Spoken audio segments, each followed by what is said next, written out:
Hello, sports fans, sports bettors, and YouTube Nation. John here with Riggett Picks. I hope everybody's having a wonderful Thursday. Thursday, May 13th, 2021. Coming off of a 2-2 day. My free YouTube play was the Red Sox first 5 run line over the A's. A's were going with a new pitcher. He'd been knocked around a little bit in AAA, but came out and the newness. The Red Sox were able to do nothing. And Rodriguez got knocked around a little bit by the A's early in that game. So A's ended up winning the game.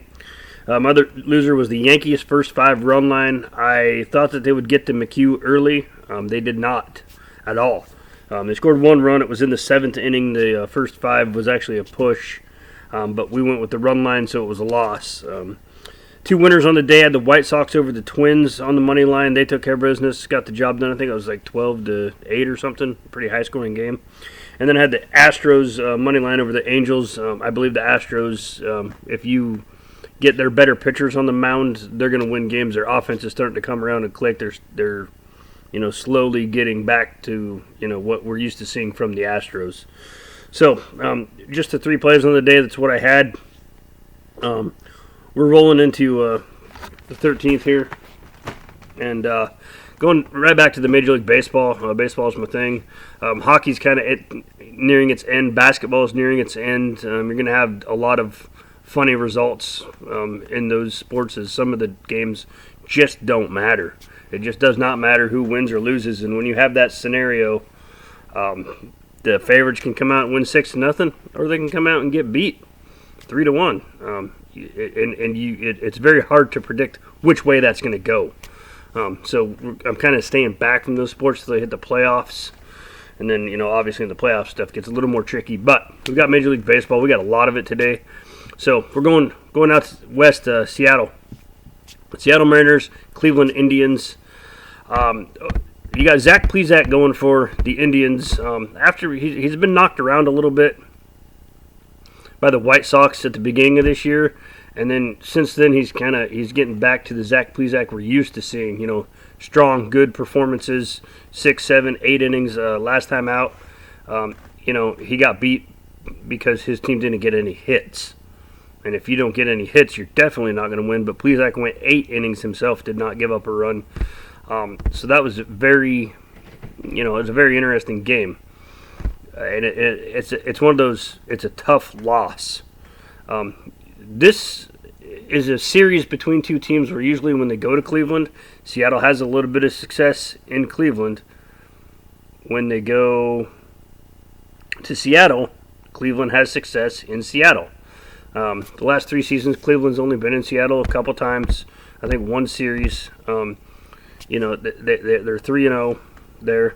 5-1 overall against Seattle in the last 3 seasons. But these guys haven't played each other for a while.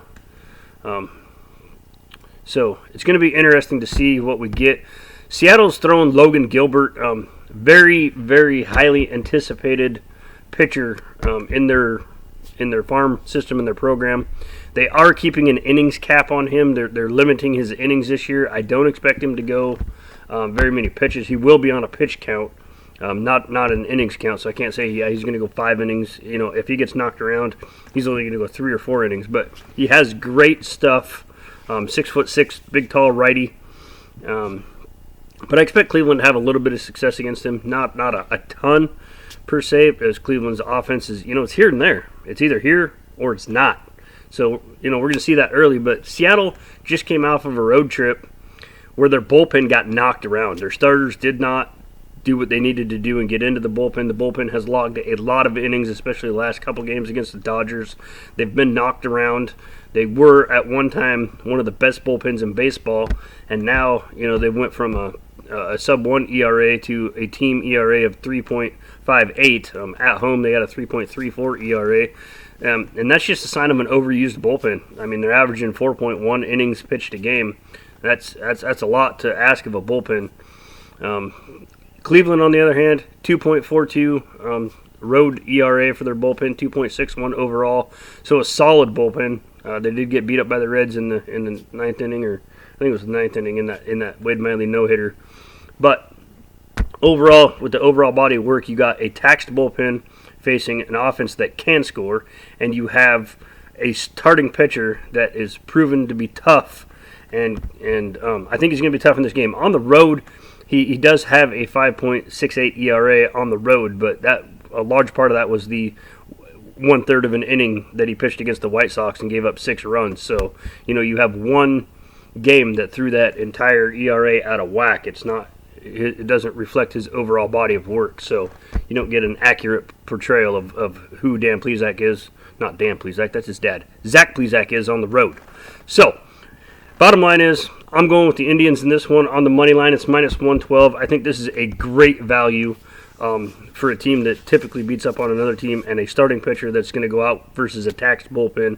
So maybe the Indians don't get the job done early, but I think they do end up winning this game, and I think they're going to win it handily.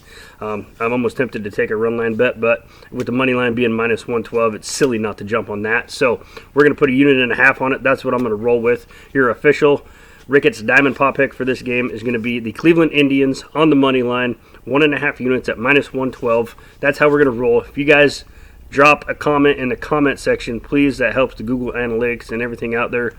Even if you guys are my haters, just come at me. I've lost 2 in a row. Surprised I haven't heard nothing about it yet. But anyways, give me a big old thumbs up if you appreciate true free daily sports betting advice. I appreciate everybody for watching. Thank you guys very much. Hope everybody has a wonderful day. And most importantly, good luck with your bets.